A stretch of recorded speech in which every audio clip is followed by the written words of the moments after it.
आप देख रहे हैं देश खबर 24 और वक्त है खबरों का। पूरे मध्य प्रदेश सहित रीवा जिले में इन दिनों पंचायत व निकाय चुनाव का शोर मचा हुआ है। इस चुनाव को लेकर राजनीतिक पार्टियों में मची उठापटक के बीच बगावत और दल बदलने का सिलसिला भी बदस्तूर जारी है। रीवा में आज कांग्रेस पार्टी के दो बड़े पदाधिकारियों ने पार्टी से बगावत करते हुए न सिर्फ पार्टी छोड़ दी बल्कि रीवा प्रवास पर पहुंचे बीजेपी के प्रदेश अध्यक्ष के हाथों बीजेपी की सदस्यता ले ली है। दरअसल कांग्रेस का साथ छोड़कर बीजेपी में शामिल हुए नेताओं में कांग्रेस के प्रदेश प्रवक्ता ब्रजेश पांडे व जिला प्रवक्ता मनोज अग्रवाल शामिल है। बता दें कि प्रदेश प्रवक्ता ब्रजेश पांडे को ठीक 2 दिन पूर्व ही कांग्रेस पार्टी ने पार्टी विरोधी गतिविधियों में शामिल होने व विपक्षी पार्टी के साथ तालमेल बिठाने का आरोप लगाते हुए 6 साल के लिए पार्टी से निष्कासित कर दिया था, जबकि कांग्रेस के जिला प्रवक्ता मनोज अग्रवाल ने पार्षद पद के लिए टिकट न मिलने के कारण पार्टी से बगावत करते हुए आज पार्टी का साथ छोड़ दिया है।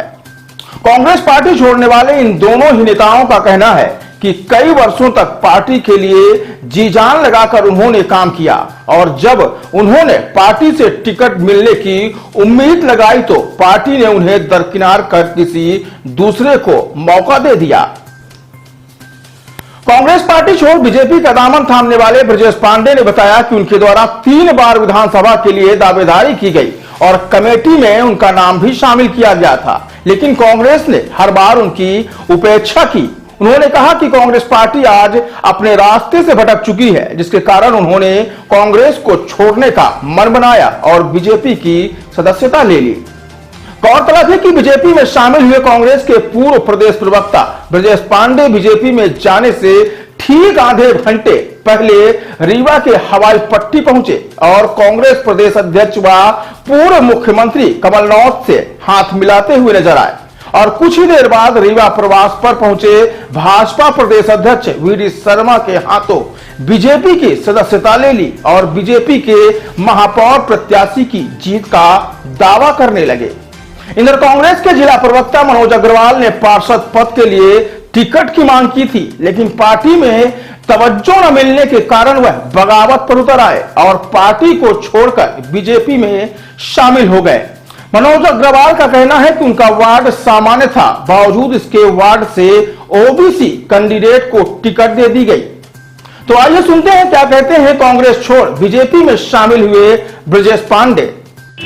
सर, आज आपने यहाँ बीजेपी ज्वाइन की है, अचानक ऐसा क्या हो गया? देखिए, जो कांग्रेस पार्टी थी, कांग्रेस पार्टी को जिन लोगों ने कांग्रेस पार्टी की नींव डाली थी, चाहे वो राष्ट्रपिता महात्मा गांधी हों, चाहे सरदार वल्लभ भाई पटेल रहे हों और चाहे अब्दुल कलाम साहब रहे हों, आज कांग्रेस पार्टी अपनी मूल विचारधारा से भटक गई है।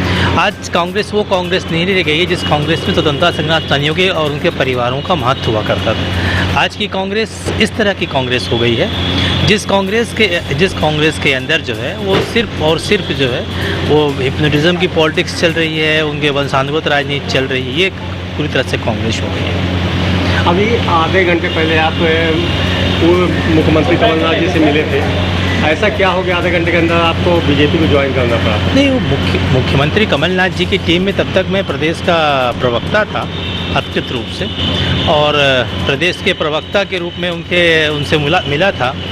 विचार जो है अब लगातार मैं उपेक्षित हो रहा था। मैंने 3 बार रीवा से विधानसभा की टिकट मांगी थी और तीनों बार मेरा नाम पैनल में था और टिकट मांगने के बाद स्थिति ये थी कि चूँकि मैं जितने अन्य प्रत्याशी थे उनमें सबसे अधिक पढ़ा लिखा योग्य आदमी था।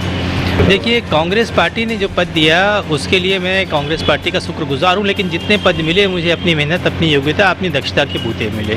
आज अभी महापौर का चुनाव है, पार्षदों का चुनाव है, ऐसे में लोगों का टूटना और आपका कांग्रेस से टूटना, ऐसा नहीं है कि जिधर सही मतलब रास्ता दिखाई दे, जहाँ सफलता दिखाई दे रही है उसको लोग अग्रसर हो रहे हैं कांग्रेस। जब अगर ऐसा कुछ होता तो विधानसभा की टिकट जब मेरी कट गई थी 2018 में के चुनाव में, तब मैं बीजेपी ज्वाइन कर सकता था।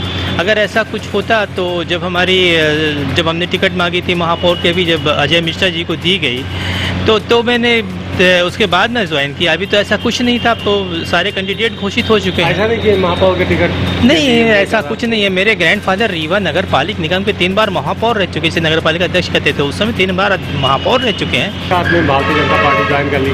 आज रीवा की जो आज चुनाव होने वाला है उसमें महापौर की सीट पर किसको देखना चाहेंगे और कौन बन सकता है? देखिए, निश्चित रूप से मैं भारतीय जनता पार्टी का सक्रिय सदस्य हो चुका हूँ, इसलिए मैं चाहता हूँ कि प्रबोध व्यास जी जो यहाँ से भारतीय जनता पार्टी के कैंडिडेट हैं, बहुत मतों से चुनाव जीते। यहाँ के 45 वार्डों में भारतीय जनता पार्टी का परचम लहरा है। 2 दिन पहले तक क्या लग रहा था कौन जीतेगा?